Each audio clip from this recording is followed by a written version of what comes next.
ನಮಸ್ಕಾರ ಸ್ನೇಹಿತರೆ, ನಿಮ್ಮ ವಾಚ್ನಲ್ಲಿ ಕೇವಲ 1 ನಿಮಿಷ ಪಾಸ್ ಆದ್ರೆ ಭೂಮಿಯ ಮೇಲೆ ಇರೋ ನಿಮ್ಮ ಫ್ಯಾಮಿಲಿಗೆ 100 ವರ್ಷ ಕಳೆದೋಗಿರುತ್ತೆ. ಇದು ಸಾಧ್ಯನಾ? ಯಾವುದೇ ಸೈನ್ಸ್ ಫಿಕ್ಷನ್ ಸಿನಿಮಾ ಕಥೆಯಲ್ಲ. ಈ ಬ್ರಹ್ಮಾಂಡದ ಅತ್ಯಂತ ಭೀಕರ ಜಾಗವಾದ ಬ್ಲಾಕ್ ಹೋಲ್ ಹತ್ತಿರ ಹೋದ್ರೆ ಇದೇ ನರಕ ಕಾದಿರುತ್ತೆ. ಅಲ್ಲಿಗೆ ಹೋದ್ರೆ ಆಸ್ಟ್ರೋನಾಟ್ ಕಣ್ಣು ಮುಚ್ಚಿ ಬಿಡೋದ್ರೊಳಗೆ ಇಡೀ ಭೂಮಿಯ ಇತಿಹಾಸವೇ ಬದಲಾಗಿರುತ್ತೆ. ಏನಿದು ಟೈಮ್ ಡೈಲೇಷನ್ ಕಲ್ಪನೆ? ಈ ಮಾಹಿತಿ ತಿಳಿಯೋ ಮುಂಚೆ ನಮ್ಮ ಚಾನೆಲ್ಗೆ ಸಬ್ಸ್ಕ್ರೈಬ್ ಮಾಡಿಲ್ಲ ಅಂದ್ರೆ ದಯವಿಟ್ಟು ಸಬ್ಸ್ಕ್ರೈಬ್ ಮಾಡ್ಕೊಳ್ಳಿ. ಸ್ನೇಹಿತರೆ, ಬ್ಲಾಕ್ ಹೋಲ್ ಅಥವಾ ಕಪ್ಪು ಬಿಲ ಎನ್ನುವುದು ಈ ಬ್ರಹ್ಮಾಂಡದ ಅತ್ಯಂತ ನಿಗೂಢವಾದ ಜಾಗ. ಇದರ ಒಳಗಡೆ ಏನಿದೆ ಮತ್ತು ಅಲ್ಲಿ ಏನು ನಡೆಯುತ್ತದೆ ಎಂಬುದು ಇಂದಿಗೂ ಯಾರಿಗೂ ತಿಳಿಯದ ರಹಸ್ಯ. ಇಮ್ಯಾಜಿನ್ ಮಾಡ್ಕೊಳ್ಳಿ, ಒಬ್ಬ ಆಸ್ಟ್ರೋನಾಟ್ ತನ್ನ ಸ್ಪೇಸ್ ಶಿಪ್ ತಗೊಂಡು ಬ್ಲಾಕ್ ಹೋಲ್ ಹತ್ತಿರ ಹೋಗ್ತಾನೆ. ಅವನು ಅಲ್ಲಿ ಕೇವಲ ಕೆಲವೇ ನಿಮಿಷಗಳು ಮಾತ್ರ ಕಳೆಯುತ್ತಾನೆ. ಆದ್ರೆ ಅವನು ಭೂಮಿಗೆ ವಾಪಸ್ ಬರುವಷ್ಟರಲ್ಲಿ ಇಲ್ಲಿ ಬರೋಬ್ಬರಿ 100 ವರ್ಷಗಳು ಕಳೆದೋಗಿರುತ್ತದೆ. ಕೇಳೋದಕ್ಕೆ ಇದು ಯಾವುದೇ ಸೈನ್ಸ್ ಫಿಕ್ಷನ್ ಸಿನಿಮಾ ಕಥೆಯ ಹಾಗೆ ಅನ್ನಿಸಬಹುದು. ಆದರೆ ಆಧುನಿಕ ವಿಜ್ಞಾನದ ಪ್ರಕಾರ ಇದು 100ಕ್ಕೆ 100 ನಿಜ ಮತ್ತು ಸಾಧ್ಯ. ಈ ಅದ್ಭುತ ಪ್ರಕ್ರಿಯೆಯನ್ನು ವಿಜ್ಞಾನದ ಲೋಕದಲ್ಲಿ ಟೈಮ್ ಡೈಲೇಷನ್ ಎಂದು ಕರೆಯುತ್ತಾರೆ. ಹಾಗಾದರೆ ಕೇವಲ 1 ನಿಮಿಷದಲ್ಲಿ ಭೂಮಿಯ ಮೇಲೆ 100 ವರ್ಷಗಳು ಕಳೆದು ಹೋಗಲು ಹೇಗೆ ಸಾಧ್ಯ? ಇದನ್ನು ಅರ್ಥ ಮಾಡಿಕೊಳ್ಳಬೇಕಾದರೆ ನಾವು ಜಗತ್ತಿನ ಶ್ರೇಷ್ಠ ವಿಜ್ಞಾನಿ ಆಲ್ಬರ್ಟ್ ಐನ್ಸ್ಟೈನ್ ಅವರ ಬಳಿ ಹೋಗಬೇಕು. ಐನ್ಸ್ಟೈನ್ ಅವರು ಜಗತ್ತಿಗೆ ತಂದಿಟ್ಟ ಥಿಯರಿ ಆಫ್ ರಿಲೇಟಿವಿಟಿ ಇದರ ರಹಸ್ಯವನ್ನು ಬಿಚ್ಚಿಡುತ್ತದೆ. ಸಾಮಾನ್ಯವಾಗಿ ನಾವೆಲ್ಲರೂ ಸಮಯ ಎನ್ನುವುದು ಎಲ್ಲರಿಗೂ ಒಂದೇ ಸಮನಾಗಿ ಓಡುತ್ತದೆ ಎಂದು ಅಂದುಕೊಂಡಿದ್ದೇವೆ. ನೀವು ಬೆಂಗಳೂರಿನಲ್ಲಿರಲಿ, ಅಮೆರಿಕದಲ್ಲಿರಲಿ ಅಥವಾ ಚಂದ್ರನ ಮೇಲಿರಲಿ, ಸಮಯ ಒಂದೇ ರೀತಿ ಇರುತ್ತೆ ಅನ್ನೋದು ನಮ್ಮ ನಂಬಿಕೆ. ಆದರೆ ಐನ್ಸ್ಟೈನ್ ಅವರ ಪ್ರಕಾರ ಈ ಬ್ರಹ್ಮಾಂಡದಲ್ಲಿ ಸಮಯ ಎನ್ನುವುದು ಎಲ್ಲರಿಗೂ ಒಂದೇ ತರ ಇರುವುದಿಲ್ಲ. ಸಮಯ ಎನ್ನುವುದು ಸಂಪೂರ್ಣವಾಗಿ ಸಾಪೇಕ್ಷೆ, ಅಂದರೆ ಅದು ಪರಿಸ್ಥಿತಿಗೆ ತಕ್ಕಂತೆ ಬದಲಾಗುತ್ತದೆ. ಬ್ರಹ್ಮಾಂಡದಲ್ಲಿ ಸಮಯದ ವೇಗವನ್ನು ಬದಲಾಯಿಸುವ ಶಕ್ತಿ ಕೇವಲ 2 ವಿಷಯಗಳಿಗೆ ಮಾತ್ರ ಇದೆ. ಮೊದಲನೆಯದು ಅತ್ಯಂತ ವೇಗವಾದ ಚಲನೆ ಮತ್ತು ಎರಡನೆಯದು ಪ್ರಚಂಡವಾದ ಗುರುತ್ವಾಕರ್ಷಣೆ ಶಕ್ತಿ. ಈ ಗುರುತ್ವಾಕರ್ಷಣೆ ಶಕ್ತಿ ಎಲ್ಲದಕ್ಕಿಂತ ಹೆಚ್ಚಾಗಿ ಇರುವುದೇ ನಮ್ಮ ಬ್ಲಾಕ್ ಹೋಲ್ಗಳಲ್ಲಿ. ಒಂದು ಬ್ಲಾಕ್ ಹೋಲ್ ಎಷ್ಟು ಶಕ್ತಿಶಾಲಿಯಾಗಿರುತ್ತದೆ ಅಂದರೆ ಅದರ ಗುರುತ್ವಾಕರ್ಷಣೆಗೆ ಕೊನೆಯೇ ಇರಲ್ಲ. ಲಕ್ಷಾಂತರ ಸೂರ್ಯರನ್ನು ಒಟ್ಟಿಗೆ ಸೇರಿಸಿದರೆ ಎಷ್ಟು ಗುರುತ್ವಾಕರ್ಷಣೆ ಇರುತ್ತದೆಯೋ ಅಷ್ಟು ಶಕ್ತಿ ಒಂದು ಸಣ್ಣ ಬ್ಲಾಕ್ ಹೋಲ್ ನಲ್ಲಿ ಇರುತ್ತದೆ. ಐನ್ಸ್ಟೈನ್ ಪ್ರಕಾರ ಈ ಬ್ರಹ್ಮಾಂಡವು ಸ್ಪೇಸ್ ಟೈಮ್ ಎಂಬ ಒಂದು ಅದೃಶ್ಯ ಬಟ್ಟೆಯ ಮೇಲಿದೆ. ಯಾವುದೇ ಒಂದು ಭಾರವಾದ ವಸ್ತು ಈ ಬಟ್ಟೆಯ ಮೇಲಿದ್ದಾಗ ಅಲ್ಲಿ ಒಂದು ದೊಡ್ಡ ಹಳ್ಳ ಸೃಷ್ಟಿಯಾಗುತ್ತದೆ. ಬ್ಲಾಕ್ ಹೋಲ್ ಎಷ್ಟು ಭಾರವಾಗಿರುತ್ತದೆ ಎಂದರೆ ಅದು ಸ್ಪೇಸ್ ಟೈಮ್ ಬಟ್ಟೆಯಲ್ಲಿ ಅತಿ ಆಳವಾದ ಕಂದಕವನ್ನು ಸೃಷ್ಟಿಸುತ್ತದೆ. ಈ ಆಳವಾದ ಕಂದಕದೊಳಗೆ ಕೇವಲ ಬೆಳಕು ಮಾತ್ರವಲ್ಲ, ಸಮಯವೂ ಕೂಡ ಸಿಲುಕಿಕೊಳ್ಳುತ್ತದೆ. ಬ್ಲಾಕ್ ಹೋಲ್ ನ ಪ್ರಚಂಡ ಗ್ರಾವಿಟಿಯು ತನ್ನ ಹತ್ತಿರ ಬರುವ ಸಮಯದ ವೇಗವನ್ನು ತಡೆದು ನಿಲ್ಲಿಸಲು ನೋಡುತ್ತದೆ. ಸರಳವಾಗಿ ಹೇಳಬೇಕೆಂದರೆ ಗುರುತ್ವಾಕರ್ಷಣೆ ಹೆಚ್ಚಾದಂತೆ ಅಲ್ಲಿ ಸಮಯದ ಓಟ ನಿಧಾನವಾಗುತ್ತಾ ಹೋಗುತ್ತದೆ. ಈಗ ನಮ್ಮ ಆಸ್ಟ್ರೋನಾಟ್ ಕತೆಗೆ ಮರಳಿ ಬರೋಣ. ಆಸ್ಟ್ರೋನಾಟ್ ತನ್ನ ನೌಕೆಯಲ್ಲಿ ಬ್ಲಾಕ್ ಹೋಲ್ ನ ಅತ್ಯಂತ ಹತ್ತಿರದ ಗಡಿಯಾದ ಇವೆಂಟ್ ಹರೈಸನ್ ತಲುಪುತ್ತಾನೆ. ಇವೆಂಟ್ ಹರೈಸನ್ ಎನ್ನುವುದು ಕಪ್ಪು ಬಿಲದ ಕೊನೆಯ ಗಡಿ ರೇಖೆ ಇದ್ದ ಹಾಗೆ. ಈ ಗಡಿಯನ್ನು ದಾಟಿ ಒಳಗೆ ಹೋದರೆ ಮರಳಿ ಬರಲು ಬೆಳಕಿಗೂ ಕೂಡ ಸಾಧ್ಯವಿಲ್ಲ. ಆಸ್ಟ್ರೋನಾಟ್ ಈ ಗಡಿಯ ತೀರಾ ಹತ್ತಿರದಲ್ಲಿ ತನ್ನ ಸ್ಪೇಸ್ ಶಿಪ್ ಅನ್ನು ನಿಲ್ಲಿಸುತ್ತಾನೆ. ಅಲ್ಲಿ ಗ್ರಾವಿಟಿ ಎಷ್ಟೊಂದು ಭೀಕರವಾಗಿರುತ್ತದೆ ಎಂದರೆ ಸಮಯವು ನದಿಯ ನೀರು ಗಟ್ಟಿಯಾದ ಹಾಗೆ ನಿಧಾನವಾಗಿ ಬಿಡುತ್ತದೆ. ಆಸ್ಟ್ರೋನಾಟ್ ತನ್ನ ಕೈಯಲ್ಲಿರುವ ಗಡಿಯಾರವನ್ನು ನೋಡಿದಾಗ ಅವನಿಗೆ ಎಲ್ಲವೂ ನಾರ್ಮಲ್ ಆಗಿಯೇ ಕಾಣಿಸುತ್ತದೆ. ಅವನ ಹೃದಯದ ಬಡಿತ ಅಥವಾ ಉಸಿರಾಟ ಮತ್ತು ಆಲೋಚನೆಗಳು ಎಲ್ಲವೂ ಎಂದಿನಂತೆಯೇ ಇರುತ್ತದೆ. ಅವನಿಗೆ ತನ್ನ ಸಮಯ ನಿಧಾನವಾಗಿದೆ ಎಂಬ ಯಾವುದೇ ಫೀಲಿಂಗ್ ಬರುವುದೇ ಇಲ್ಲ, ಏಕೆಂದರೆ ಅವನ ಸುತ್ತಲಿನ ಇಡೀ ಪರಿಸರವೇ ಆ ನಿಧಾನಗತಿಯ ಸಮಯಕ್ಕೆ ಹೊಂದಿಕೊಂಡಿರುತ್ತದೆ. ಆದರೆ ಅದೇ ಸಮಯದಲ್ಲಿ ಭೂಮಿಯ ಮೇಲೆ ಪರಿಸ್ಥಿತಿ ಸಂಪೂರ್ಣವಾಗಿ ಬೇರೆಯದೇ ಆಗಿರುತ್ತದೆ.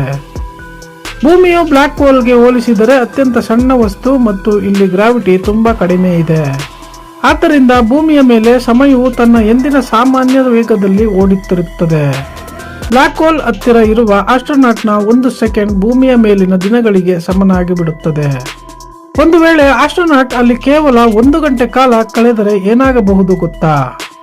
ಭೂಮಿಯ ಮೇಲೆ 100 ವರ್ಷಗಳು ಕ್ಷಣಾರ್ಧದಲ್ಲಿ ಉರುಳಿ ಹೋಗಿರುತ್ತವೆ. ಆಸ್ಟ್ರೋನಾಟ್ ಬ್ಲಾಕ್ ಹೋಲ್ ಬಳಿ ಇದ್ದುಕೊಂಡು ಭೂಮಿಯ ಟೆಲಿಸ್ಕೋಪ್ ಮೂಲಕ ನೋಡಲು ಪ್ರಯತ್ನಿಸಿದರೆ ಒಂದು ವಿಚಿತ್ರ ದೃಶ್ಯ ಕಾಣಿಸುತ್ತದೆ. ಅವನಿಗೆ ಭೂಮಿಯ ಮೇಲಿನ ಇಡೀ ಜಗತ್ತು ಸೂಪರ್ ಫಾಸ್ಟ್ ಫಾರ್ವರ್ಡ್ ಮೋಡ್ ನಲ್ಲಿ ಓಡುತ್ತಿರುವಂತೆ ಕಾಣುತ್ತದೆ. ಮನುಷ್ಯರು ಮಿಂಚಿನ ವೇಗದಲ್ಲಿ ಓಡಾಡುವುದು, ಕಟ್ಟಡಗಳು ಕಣ್ಣು ಮುಚ್ಚಿ ಬಿಡೋದ್ರೊಳಗೆ ಕಟ್ಟಿ ಉರುಳುವುದು ಕಾಣಿಸುತ್ತದೆ. ಋತುಮಾನಗಳು, ಹಗಲು ರಾತ್ರಿಗಳು ಸೆಕೆಂಡ್ಗೆ ಒಮ್ಮೆ ಬದಲಾಗುತ್ತಿರುವ ಭೀಕರ ದೃಶ್ಯ ಅವನಿಗೆ ಎದುರಾಗುತ್ತದೆ. ಆದರೆ ಭೂಮಿಯಿಂದ ಯಾರಾದರೂ ಆಸ್ಟ್ರೋನಾಟ್ ಅನ್ನು ನೋಡಲು ಸಾಧ್ಯವಾದರೆ ಅವರಿಗೆ ಇನ್ನೂ ಶಾಕಿಂಗ್ ವಿಷಯ ಕಾಣುತ್ತದೆ. ಭೂಮಿಯ ಮೇಲಿನ ಜನರಿಗೆ ಆ ಆಸ್ಟ್ರೋನಾಟ್ ಯಾವುದೇ ಚಲನೆ ಇಲ್ಲದೆ ಕಲ್ಲಿನಂತೆ ಫ್ರೀಸ್ ಆಗಿ ನಿಂತಿರುವುದು ಕಾಣಿಸುತ್ತದೆ. ಅವನು ಕಣ್ಣು ಮಿಟುಕಿಸಲು ಸಹ ಭೂಮಿಯ ಮೇಲಿನವರಿಗೆ ವರ್ಷಗಟ್ಟಲೆ ಕಾಯಬೇಕಾಗಬಹುದು.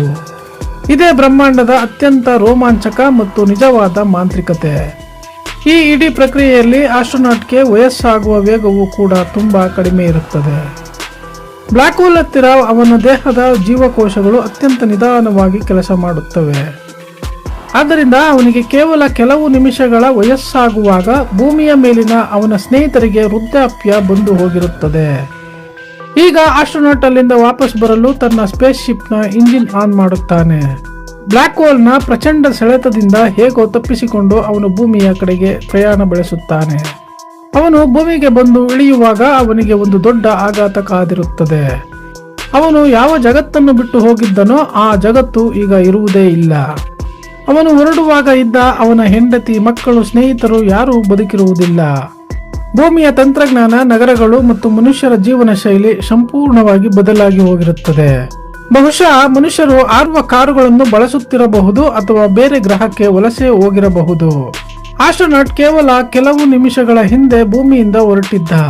ಆದರೆ ಈಗ ಅವನು 100 ವರ್ಷ ಮುಂದೆ ಭವಿಷ್ಯದಲ್ಲಿದ್ದಾನೆ. ಹೌದು, ಇದು ತಾಂತ್ರಿಕವಾಗಿ ಒಂದು ಅತ್ಯಂತ ಯಶಸ್ವಿ ಟೈಮ್ ಟ್ರಾವೆಲ್ ಅಥವಾ ಕಾಲದ ಪಯಣ. ನಾವು ಸಿನಿಮಾಗಳಲ್ಲಿ ನೋಡುವ ಟೈಮ್ ಮಿಷನ್ ನಿಜ ಜೀವನದಲ್ಲಿ ಎಲ್ಲಿಯೂ ಇಲ್ಲ. ಆದರೆ ಈ ಬ್ರಹ್ಮಾಂಡದಲ್ಲಿರುವ ಬ್ಲ್ಯಾಕ್ ಹೋಲ್ಗಳೇ ಪ್ರಕೃತಿ ನಮಗೆ ನೀಡಿರುವ ನೈಜ ಟೈಮ್ ಮಿಷನ್ಗಳು. ಇದರ ಸಹಾಯದಿಂದ ನಾವು ಭವಿಷ್ಯದ ಕಾಲಕ್ಕೆ ಅತಿ ವೇಗವಾಗಿ ಪ್ರಯಾಣ ಬೆಳೆಸಬಹುದು. ಆದರೆ ಈ ಪ್ರಯಾಣದಲ್ಲಿ ಒಂದು ಅತ್ಯಂತ ಅಪಾಯಕಾರಿ ಮತ್ತು ದುಃಖದ ಸಂಗತಿಯೂ ಇದೆ. ಬ್ಲ್ಯಾಕ್ ಹೋಲ್ ಮೂಲಕ ನೀವು ಭವಿಷ್ಯಕ್ಕೆ ಮಾತ್ರ ಹೋಗಲು ಸಾಧ್ಯವೇ ಹೊರತು ಮರಳಿ ಭೂತಕಾಲಕ್ಕೆ ಬರಲು ಸಾಧ್ಯವೇ ಇಲ್ಲ. ಇದು ಕೇವಲ ಒನ್ ವೇ ಟಿಕೆಟ್ ಇದ್ದ ಹಾಗೆ. ಹೋದವರು ಅಲ್ಲೇ ಉಳಿಯಬೇಕು. ನೀವು ಒಂದು ಬಾರಿ ಭವಿಷ್ಯಕ್ಕೆ ಹೋದರೆ ನಿಮ್ಮ ಹಳೆಯ ಜೀವನ ಮತ್ತು ಪ್ರೀತಿ ಪಾತ್ರರನ್ನು ಶಾಶ್ವತವಾಗಿ ಕಳೆದುಕೊಳ್ಳುತ್ತೀರಿ. ವಿಜ್ಞಾನದ ಈ ಸತ್ಯ ನಮಗೆ ರೋಮಾಂಚನ ನೀಡಿದರೂ ಅದರ ಹಿಂದಿನ ಶಕ್ತಿ ಮಾತ್ರ ನಿಜಕ್ಕೂ ಭಯಾನಕವಾಗಿದೆ. ಹಾಲಿವುಡ್ನ ಪ್ರಸಿದ್ಧ ಚಿತ್ರ ಇಂಟರ್ಸ್ಟೆಲ್ಲರ್ ನಲ್ಲಿ ಇದೇ ಕಾನ್ಸೆಪ್ಟ್ ಅನ್ನು ಅದ್ಭುತವಾಗಿ ತೋರಿಸಿದ್ದಾರೆ. ಅದರಲ್ಲಿ ಕಥಾನಾಯಕ ಒಂದು ಗ್ರಹಕ್ಕೆ ಹೋಗಿ ಬಂದಾಗ ಭೂಮಿಯಲ್ಲಿದ್ದ ಅವನ ಮಗಳು ಅವನಿಗಿಂತ ವಯಸ್ಸಾದ ಮುದುಕಿಯಾಗಿರುತ್ತಾಳೆ. ಇದು ಕೇವಲ ಕಲ್ಪನೆಯಲ್ಲ, ಖಗೋಳ ವಿಜ್ಞಾನಿಗಳು ಗಣಿತದ ಮೂಲಕ ಇದನ್ನು ಸಾಬೀತುಪಡಿಸಿದ್ದಾರೆ. ನಮ್ಮ ಭೂಮಿಯಿಂದ ಅತ್ಯಂತ ಹತ್ತಿರದ ಬ್ಲ್ಯಾಕ್ ಹೋಲ್ ಕೂಡ ಸಾವಿರಾರು ಬೆಳಕಿನ ವರ್ಷಗಳ ದೂರದಲ್ಲಿದೆ. ಪ್ರಸ್ತುತ ನಮ್ಮ ಬಳಿ ಇರುವ ತಂತ್ರಜ್ಞಾನದಿಂದ ಅಷ್ಟು ದೂರ ಪ್ರಯಾಣ ಮಾಡುವುದು ಅಸಾಧ್ಯದ ಮಾತು. ಆದರೆ ಭವಿಷ್ಯದಲ್ಲಿ ಮನುಷ್ಯರು ಅತಿ ವೇಗದ ಸ್ಪೇಸ್ ಶಿಪ್ಗಳನ್ನು ಕಂಡುಹಿಡಿದರೆ ಇದು ಖಂಡಿತ ನನಸಾಗಬಹುದು. ಅಲ್ಲಿಯವರೆಗೆ ಬ್ಲ್ಯಾಕ್ ಹೋಲ್ ಒಳಗಿನ ಸಮಯದ ರಹಸ್ಯ ನಮಗೆ ಕೇವಲ ಒಂದು ಅದ್ಭುತ ಕಲ್ಪನೆಯಷ್ಟೇ. ಬ್ರಹ್ಮಾಂಡದ ಇಂತಹ ನಿಗೂಢ ಸತ್ಯಗಳು ನಮ್ಮ ಯೋಚನಾ ಶಕ್ತಿಯನ್ನೇ ಮೀರಿದ ಹಾಗಿವೆ. ಒಂದು ವೇಳೆ ನಿಮಗೇನಾದರೂ ಇಂತಹ ಅವಕಾಶ ಸಿಕ್ಕರೆ ನೀವು ಬ್ಲ್ಯಾಕ್ ಹೋಲ್ ಹತ್ತಿರ ಹೋಗಲು ಧೈರ್ಯ ಮಾಡುತ್ತೀರಾ? ಇದರ ಬಗ್ಗೆ ನಿಮ್ಮ ಅನಿಸಿಕೆಗಳನ್ನು ಕಮೆಂಟ್ ಮಾಡಿ. ಈ ಮಾಹಿತಿ ಇಷ್ಟವಾಗಿದ್ದರೆ ಶೇರ್ ಮಾಡಿ. ನಮ್ಮ ಚಾನೆಲ್ಗೆ ಸಬ್ಸ್ಕ್ರೈಬ್ ಮಾಡೋದನ್ನು ಮರೆಯಬೇಡಿ ಅಂತ ಹೇಳ್ತಾ ಈ ವಿಡಿಯೋ ಮುಗಿಸ್ತಾ ಇದೀವಿ. ಧನ್ಯವಾದಗಳು.